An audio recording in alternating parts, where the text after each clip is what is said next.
আজ আমি আমার ছাদ বাগানের কিছু তাজা পেঁয়াজ শাক হারভেস্ট করব, তাই ভাবলাম আপনাদের সঙ্গে শেয়ার করা যাক। আর আপনারাও যাতে আপনাদের বাড়িতে বা ছাদ বাগানে এই রকম একেবারে ফ্রেশ পেঁয়াজ শাক গ্রো করে খেতে পারেন, তো সেটা কিভাবে করবেন সেটাও আমি এই ভিডিওতে দেখিয়ে দেবো।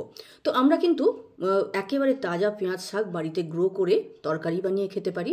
আবার এইরকম ফ্রেশ পেঁয়াজ শাক কেটে নিয়ে গিয়ে সঙ্গে সঙ্গে যদি আপনি স্যুপে ব্যবহার করেন বা চাউমিন এই ধরনের কন্টিনেন্টাল ফুডে আপনি দেন, তাহলে কিন্তু খাবারের স্বাদ অনেকটা বেড়ে যায়।